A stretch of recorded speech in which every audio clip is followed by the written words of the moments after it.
Good morning बच्चों। देखिए कक्षा 7 का विज्ञान पाठ 5 भोजन स्वास्थ्य एवं रोग हम लिख रहे हैं, जिसमें हमारा लास्ट प्रश्न था दीर्घोत्तरी।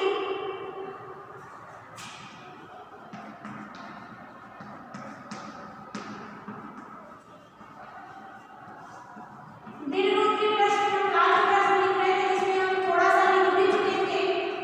एक बार हम प्रश्न लिख दे रहे हैं। प्रश्न 4 है दीर्घोत्तरी का, सूक्ष्म जीवियों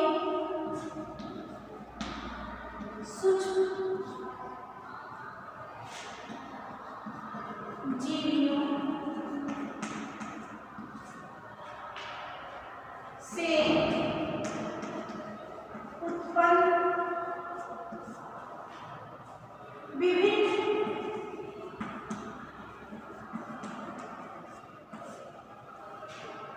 रोगों एवं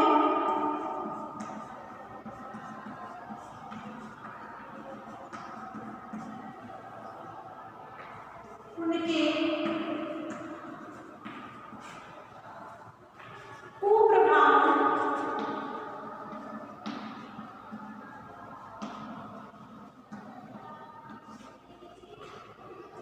के विस्तृत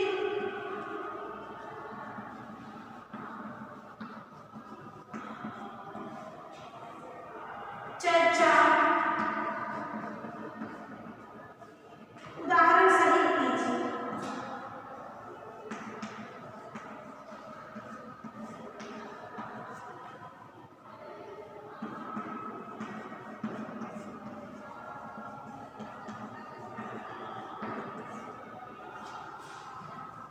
ये प्रश्न था हमारा, जो हम कल भी लिख रहे थे। थोड़ा सा इसमें हमने लिख लिया था 2-4 लाइन, आज इसके आगे हम लिखेंगे।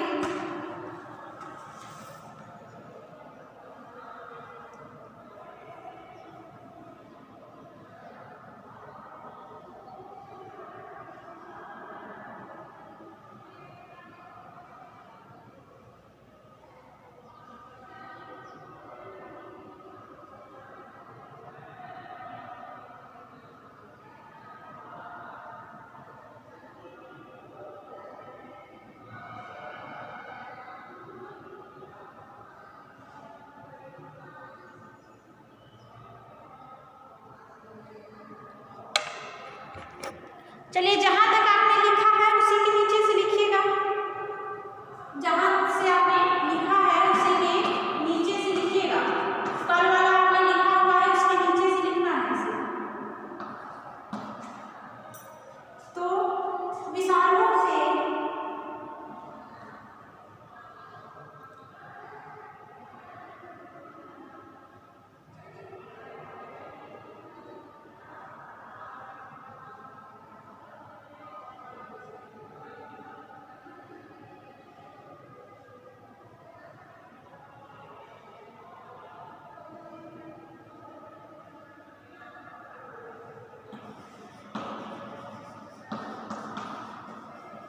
जीवाणु द्वारा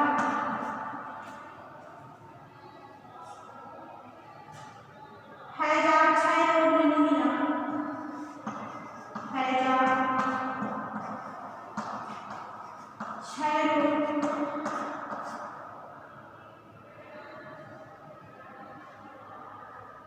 निमोनिया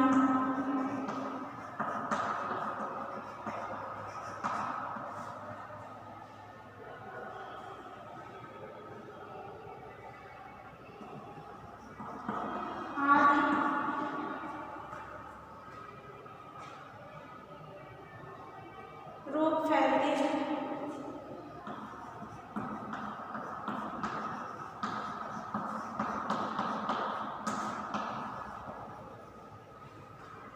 आदि रोग फैलते हैं।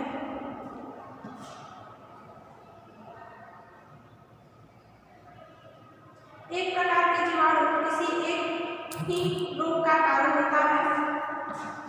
एक प्रकार के जीवाणु किसी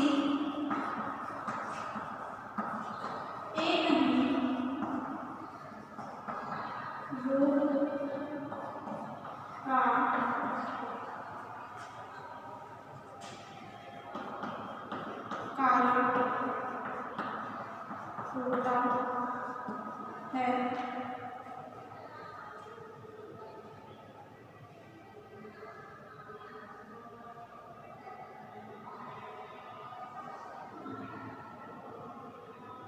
दूसरे रोग का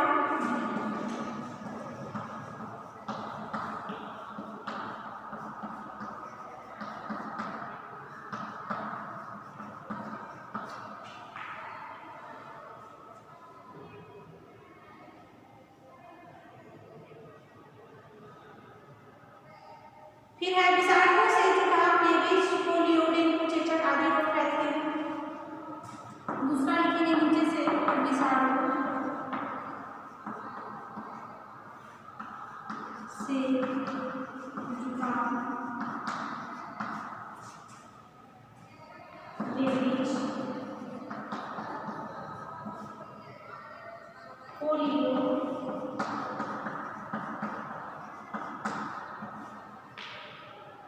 डेंगू, चेचक आदि रोग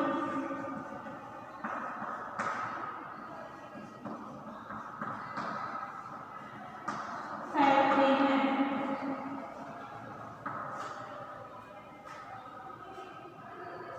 फिर नीचे लिखेंगे फफूंदी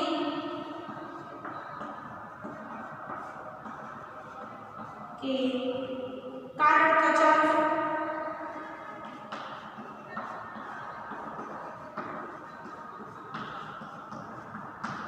फफूंदी के कारण त्वचा रोग जैसे दाग,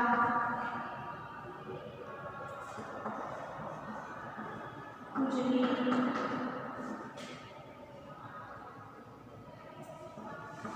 आदि हो जाते हैं।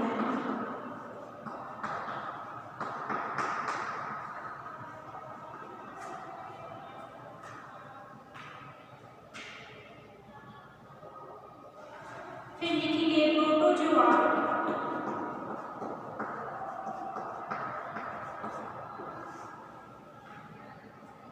या परजीवी, प्रोटोजोआ या परजीवी के कारण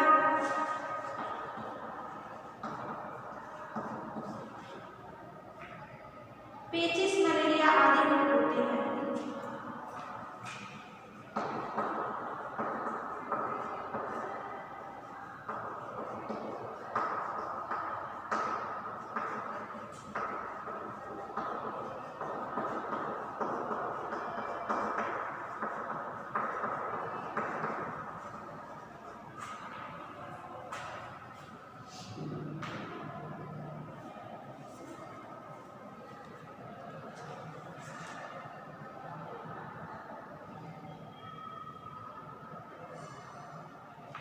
देखिए प्रश्न था हमारा कि सूक्ष्म जीवों से उत्पन्न विभिन्न रोगों एवं उनके कुप्रभावों की विस्तृत चर्चा उदाहरण सहित कीजिए।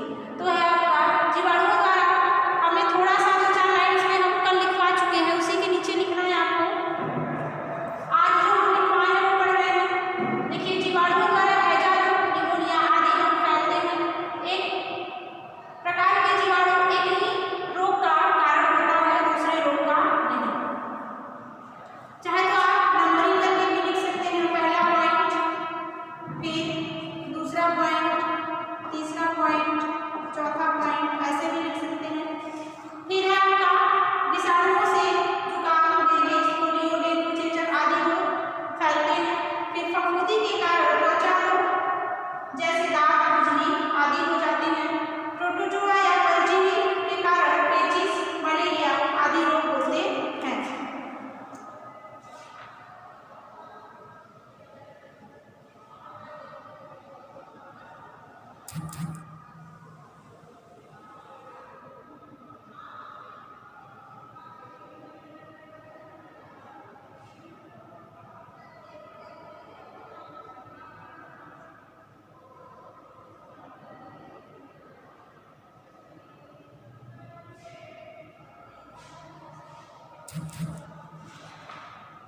हो गया। अब इसमें हम बस इतना ही लिखेंगे, ठीक है। तो ये आज आपका पाठ खत्म हो गया, लिख लिया हमने सारा प्रश्न। आगे हमें पढ़ना है, अब ये तो पूरा कंप्लीट ही हो गया, आगे हमें पढ़ना है पाठ 6 प्रजनन, ठीक है। आपको आज ये पाठ मैंने लिखवा कर पूरा करवा दिया आपका ये, अब आगे हम पढ़ेंगे।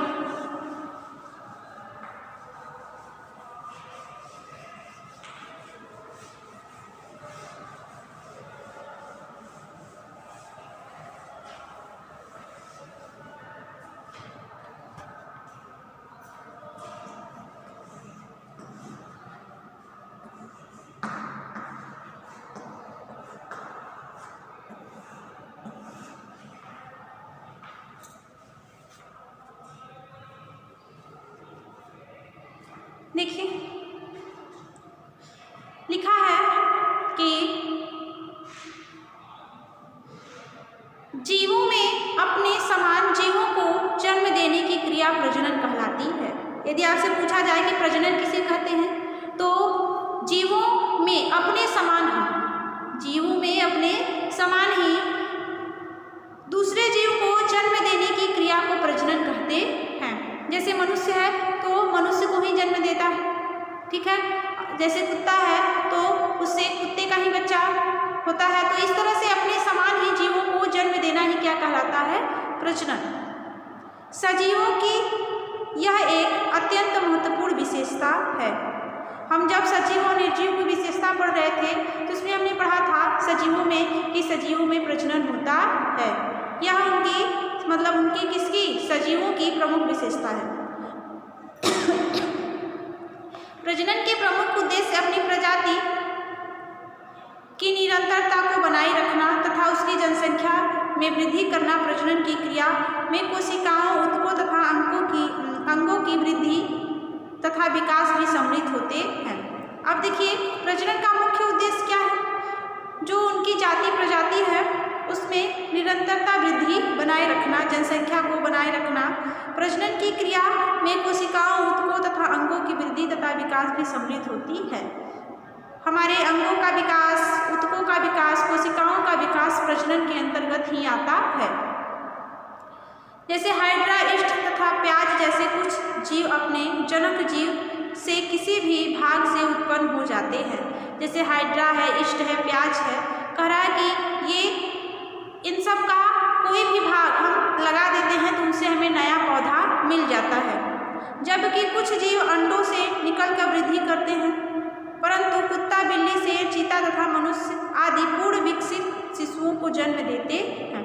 कुछ जीवों के क्या होते हैं, पहले अंडे देते हैं तो उसमें से कुछ समय बाद बच्चे निकलते हैं। लेकिन कुछ जीव ऐसे भी हैं जो पूरी तरह से विकसित शिशु को जन्म देते हैं, जैसे मनुष्य, शेर, चीता, बिल्ली, कुत्ता, ये सब है। तथा प्रजनन क्रिया के लिए उनके शरीर में विशेष अंग व प्रजनन तंत्र भी होता है। अमीबा, पैरामीशियम जैसे जीवों में कोशिका 2 भागों में विभाजित होकर 2 नए जीवों की उत्पत्ति कर देती है। और अमीबा, पैरामीशियम जैसे एक कोश की जीव है ये सब, तो ये क्या करते हैं, अपने शरीर को 2 भागों में बांट देते हैं तो 2 बन गए। जैसे अमीबा है तो अपने शरीर को 2 भागों में बांट दिया तो 2 अमीबा बन गया। अब वो 2 यदि दोनों 2-2 भाग में बढ़ते हैं तो 4 बन गए। इस तरह से ये प्रजनन की क्रिया करते हैं, जीवों को उत्पन्न करते हैं। अब प्रजनन 2 प्रकार का होता है, एक लैंगिक जनन, दूसरा होता है अलैंगिक जनन। प्रजनन के प्रकार, प्रजनन के प्रकार, तो प्रजनन 2 प्रकार के होते हैं।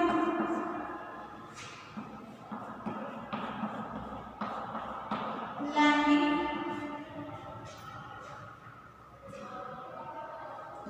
जनन, दूसरा होता है अलैंगिक जनन।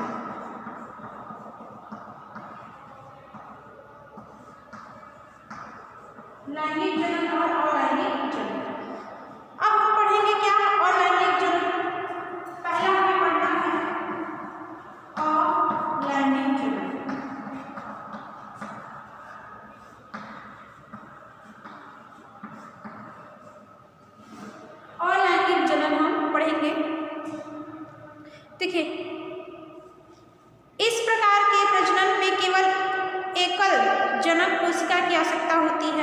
यह विभिन्न विधियों द्वारा विकसित होता है। मतलब कि केवल एक तरह के इस प्रकार के प्रजनन में केवल एक जनक कोशिका की आवश्यकता होती है।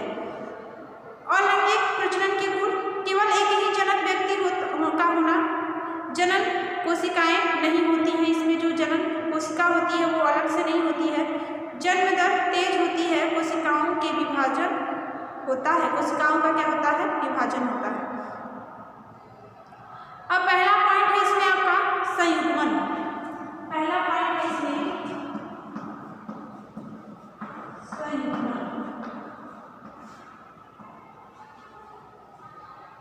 सभी एक कोशिकीय जीवों में जब कोशिका पूरी तरह से परिपक्व हो जाती है, देखिए कह रहा है कि सभी एक कोशिकीय जीवों में, जो एक कोशिकीय जीव होते हैं उसमें कोशिका जब पूरी तरह से परिपक्व हो जाती है तो यह दो भागों में विभक्त हो जाती है। इस क्रिया को संयुग्मन कहते हैं। मतलब कि एक कोशिकीय जीव में जब कोशिका पूरी तरह से परिपक्व हो जाती है तो वह दो भागों में बट जाती है। इस क्रिया को क्या कहा जाता है, संयुग्मन। यदि दो कोशिकाएं बनती हैं तब इसे दोहरा संयुग्मन कहते हैं। यदि दो कोशिकाएं बनाती हैं, यदि वहाँ पे दो कोशिकाएं बनाती हैं तो वहाँ पे दोहरा संयुग्मन होता है। अमीबा में दोहरे संयुग्मन द्वारा ही प्रजनन क्रिया संपन्न होती है। जो अमीबा है, अमीबा एक कोशिकीय जीव है, इसमें दोहरा संयुग्मन होता है, ठीक है। लेकिन पुटी के निर्माण में के परिणाम स्वरूप कोशिका कई बार विभाजित होती है तथा काफी अधिक संख्या में कोशिकाओं का निर्माण होता है। इसे बहुसंयुग्मन कहते हैं। जब बहुत सारी कोशिकाओं का निर्माण होता है, कई भागों में वो बढ़ते हैं और बहुत सारी कोशिकाओं का निर्माण होता है तो इसे बहुसंयुग्मन कहते हैं। फिर है आपको यहाँ पे संयुग्मन ही पढ़ना था। मुख्य रूप से संयुग्मन क्या होता है, जब कोई कोशिका पूरी तरह से परिपक्व हो जाती है और वह दो भागों में टूट जाती है, दो भागों में बट जाती है, तो इस क्रिया को क्या कहते हैं, संयुग्मन। जब कोई कोशिका पूरी तरह से परिपक्व होकर दो भागों में बट जाती है तो इस क्रिया को संयुग्मन कहते हैं। आपको इतना ध्यान रखना है कि संयुग्मन किसे कहते हैं, जब कोई कोशिका पूरी तरह से परिपक्व होकर दो भागों में बट जाती है तो इस क्रिया को संयुग्मन कहते हैं। फिर है आपका मुकुलन। पौधों के शरीर में कंद के समान रचना का निर्माण होता है। दूसरा पॉइंट है आपका मुकुलन।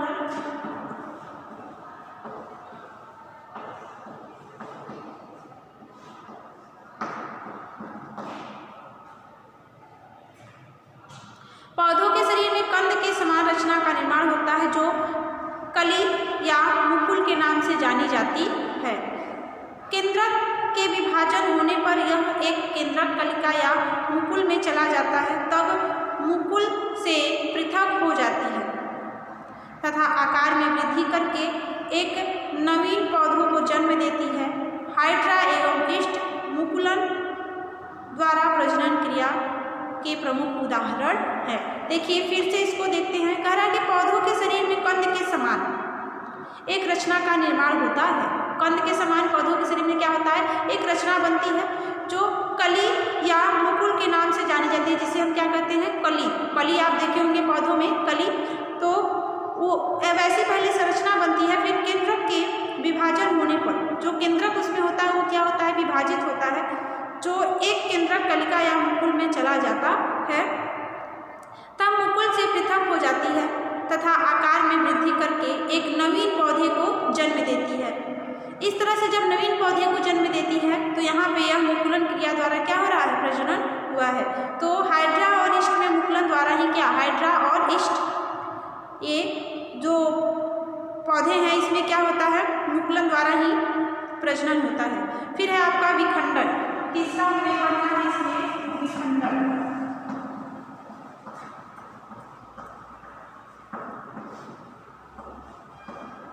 देखिए विखंडन वह क्रिया है जिसमें स्पाइरोगाइरा जैसे परिपक्व जीवों का तंतुमय शरीर दो या दो से अधिक छोटे टुकड़ों में विभाजित हो जाता है। इसमें से प्रत्येक छोटा टुकड़ा एक नए जीव के में विकसित हो जाता है। स्पाइरोगाइरा प्लेनेरिया तथा टर्बिलिएरा आदि के विखंडन वृद्धि द्वारा ही प्रजनन होते हैं। कह रहा है कि विखंडन वह क्रिया है जिसमें स्पाइरोकाइटा जैसे परिपक्व मतलब कोई परिपक्व जीव है उसका जो शरीर दो टुकड़ों में बंट जाता है, दो टुकड़ों में विभाजित हो जाता है, इस तरह से दो नए जीव बन जाते हैं। तो यहाँ पे दो नए जीव बन जाते हैं। इस क्रिया से जो नया जीव बनता है वो क्या हो गया, विखंडन द्वारा यहाँ पे प्रजनन हुआ है। फिर है आपका बीजाणुओं द्वारा, फिर है आपका चौथा बीजाणुओं द्वारा।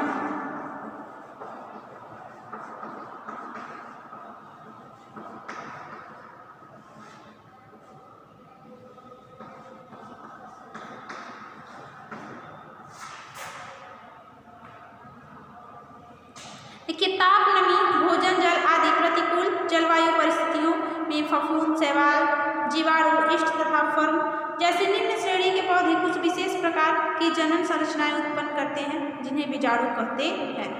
ताप, नमी, भोजन, जल प्रतिकूल जलवायु में जब उनके प्रतिकूल जलवायु हो तो इस अवस्था में वो क्या करते हैं, विशेष प्रकार की जनन संरचनाएं उत्पन्न करते हैं जिसे बीजाणु कहते हैं। वास्तव में बीजाणु कोशिका विश्राम की अवस्था है जिसके दौरान उनके चारों ओर बनी एक मोटी कोशिका भित्ति उनकी रक्षा करती है।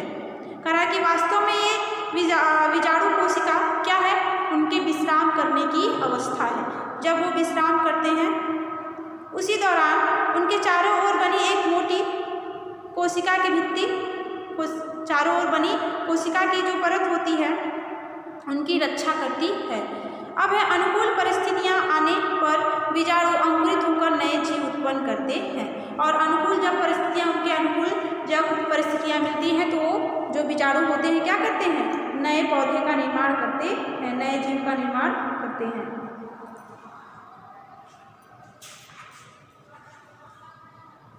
अब है आगे उच्च पौधों में कायिक प्रजनन द्वारा कायिक संवर्धन।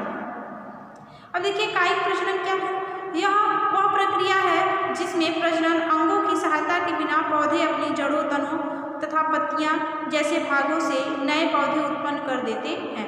कायिक प्रजनन में क्या होता है कि वह प्रक्रिया जिसमें प्रजनन अंगों द्वारा के बिना, किसी भी प्रजनन अंग के बिना ही जड़ों या फिर पत्तियों या फिर तनों, इन सब भागों से क्या किया जाता है, नए पौधे उत्पन्न हो जाते हैं। इसे कायिक जनन कहा जाता है। और कायिक प्रजनन को दो विधियों में विभक्त किया गया है, प्राकृतिक विधियों द्वारा और भी कृत्रिम विधियों द्वारा। प्राकृतिक विधियों द्वारा कायिक प्रवर्धन, अब आगे हमें पढ़ना है इसमें कि प्राकृतिक विधियों द्वारा कायिक प्रवर्धन कैसे होता है। तो तनों द्वारा, अब तनों द्वारा देखिए कैसे नए पौधे को उत्पन्न किया जाता है।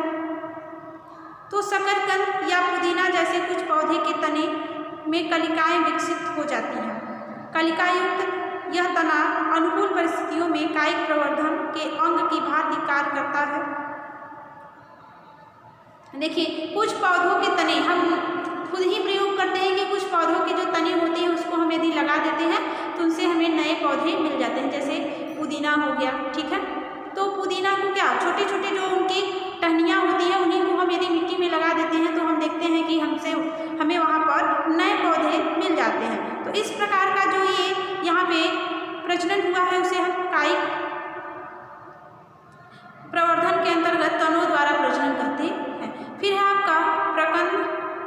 अदरक, हल्दी आदि पौधों के प्रगंध नामक एक छोटा फूला हुआ संचयी भूमिगत तना पाया जाता है। इसे भूरे सल्क पत्र कलिकाएं तथा झगड़ा जड़ें भी होती हैं। अनुकूल परिस्थितियों में प्रकंद में उपस्थित कलिकाएं विकसित होकर नए पौधे पर उत्पन्न कर देती हैं। अब देखिए जो तना द्वारा ही एक है आपका प्रकंद। प्रकंद में क्या होता है, जैसे जो अदरक होते हैं, हल्दी होते हैं, उनको हम जो अदरक हम उपयोग करते हैं उन्हीं को यदि लगा दिया जाता है, जो हल्दी जो गाठ की हल्दी होती है उसको ही लगा दिया जाता है तो क्या होता है, उनसे हमें नए पौधे मिल जाते हैं। फिर आपका धनकंद। धनकंद भी एक छोटा फूला हुआ संचयी भूमिगत तना है। यह कचालू तथा ग्लेडियोलस आदि पौधों में पाया जाता है। इसमें भूरे सल्क पत्रों से घिरा हुआ एक फूला हुआ कलिका युक्त आधार भाग होता है। ये कलिकाएं विकसित होकर नए पौधे को जन्म देती हैं। जो धनकंद होता है वो भी एक छोटा सा फूला हुआ संचयी भूमिगत तना होता है। ये भी क्या है, एक तना है। इसको भी क्या, यदि मिट्टी में लगा दिया जाता है तो ये भूरे रंग के सल्क पत्रों से घिरा हुआ एक कलिका युक्त आधार भाग होता है। ये विकसित होकर नए पौधे को जन्म देता है। फिर है आपका सल्ककंद। सल्ककंद एक रूपांतरित शाखा है। जो सल्ककंद है क्या है, एक रूपांतरित शाखा। ये शाखा है, इसमें एक बहुत छोटा तना तथा रसदार संचयी पत्ते होते हैं। यह भूरे सल्क पत्रों से घिरा रहते हैं। सल्ककंद के अंदर उपस्थित कलिकाएं फूटकर नए पौधे को जन्म देती हैं। जैसे प्याज तथा ट्यूलिप सल्ककंद के उदाहरण हैं। जैसे प्याज है, प्याज को क्या, जो प्याज होता है आप यदि उसको भी लगा देते हैं तो वो देखते हैं कि उनसे हमें नए पौधे मिल जाते हैं। फिर है आपका कंद। आलू का कंद एक भूमिगत संचयी तना होता है। भोजन संग्रह के कारण यह फूला हुआ होता है। इन कंदों पर उपस्थित कलिकाओं को आँखें कहते हैं और अनुकूल परिस्थितियों में प्रत्येक कलिका विकसित होकर नए पौधे को जन्म देती है। जो आलू क्या है, एक भूमिगत संचयी तना है और इसके तने को ही यदि हम, जो आलू क्या है, तना है, और तने को ही हम जब मिट्टी में लगा देते हैं तो हम देखते हैं कि हमें नया पौधा मिल जाता है। फिर है आपका विसर्पी तने। भूमि पर समांतर रूप से वृद्धि करने वाले तने विसर्पी तने कहलाते हैं। इस पर सल्क पत्रों से ढकी कलिकाएं होती हैं। कलिकाएं जड़ें उत्पन्न करके नए पौधे को जन्म देती हैं। नए पौधे विकसित होकर पुराना पौधा नष्ट कर देती हैं। ये इनके भी तने को लगाया जाता है, ठीक है, और ये तने जब नए पौधे बन जाते हैं, जो पुराना तना होता है वो नष्ट हो जाता है। तो देखिए, जितना भी आज आपने पढ़ा है इसको आप फिर से पढ़िएगा और इसके आगे हम आपको कल पढ़ाएंगे। आज के लिए इतना ही। आप अपने से भी पढ़ने का प्रयास कीजिए। बाय बच्चों।